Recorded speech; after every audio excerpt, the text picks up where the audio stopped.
Hello, hello. Here we are again with the Impreza up on jack stands. You all know this. We got some headers today. Inferno Fabrications stainless steel, equal length, low profile headers. This goes for the FB20 and FB25 engine. We're going to be installing them on my 2016 Impreza Sport. Subaru!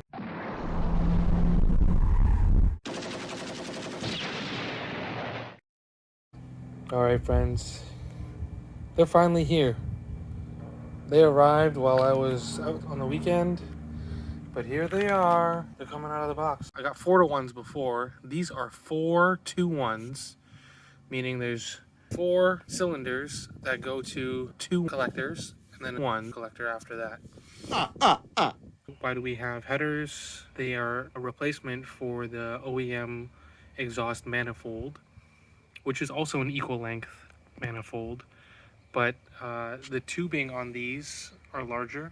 So what happens is you'll have freer flowing exhaust coming and collecting into these longer tubes before restrictions end up happening. The restriction of the OEM one, I wouldn't say it's terrible, but the OEM piping and everything about the OEM manifold is to reduce cost. So here, this piece, it took a while to get.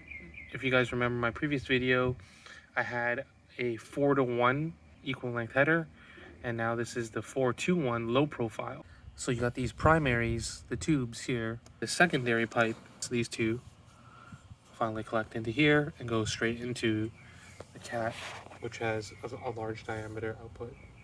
This is 2 1/4.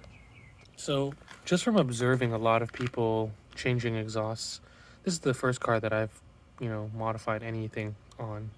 So I'm learning a lot. But typically with naturally aspirated cars, people tend to modify the exhaust as one of the first things to do. And why would you change the exhaust? One, people like to hear their car, when they use the engine. So I can see the acoustic appeal to that. Secondly, if you tune your exhaust correctly, you will get more flow. Most of the time people start with the muffler for the sound, and then they'll move forward from the rear to do the cat back. There's a mid pipe, and then in this car there's a front pipe, and then the front pipe connects to this header or exhaust manifold, basically. They say that with this 2-liter engine, nothing more than a 2.5-inch size piping from front to back should be used, because you'll lose back pressure and also lose the efficiency of exhaust velocity, of the scavenging effect.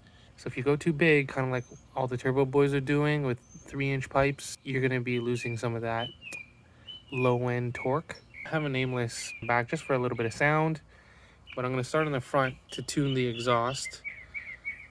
There's a front pipe here that leads to a mid pipe, and that mid pipe has a resonator in the middle. That resonator looks kind of like a big muffler. When people start removing resonators or changing them to have different resonators, that's when the car gets really raspy or start sounding like a fart can. Yeah, so you got to be careful of that resonator. So I'm not touching any of that stuff, the mid pipe and back right now. I'm just going to see what the headers do, and then we'll continue from there. Okay, so that took about 15 minutes.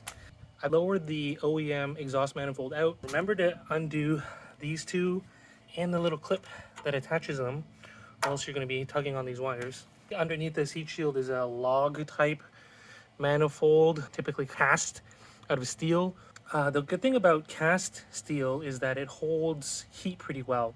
The only thing that's not good is that they're a little bit heavy and they're not optimized for flow. I did this last time, but I can see now that this is much more low profile than the previous one. 12.4 pounds.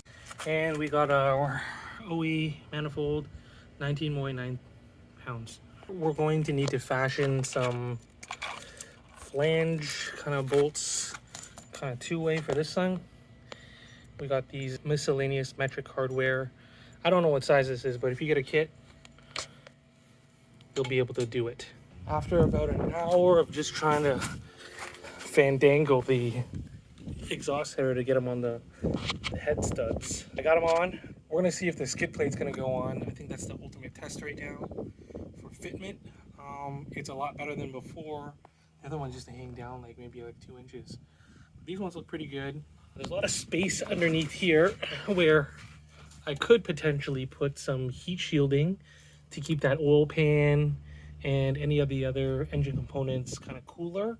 Gaskets were annoying because they kept slipping, but eventually got them on. We got the under tray, the OE under tray, and we got a little bit of clearance even. Hopefully nothing melts.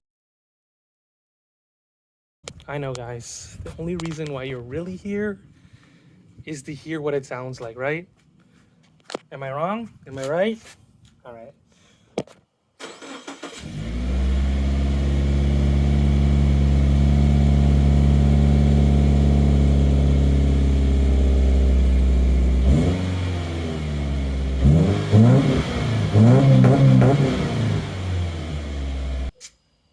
Sounds the same. I'm not surprised, but you know, the reason why we do these things is not for the sound, it's for the performance.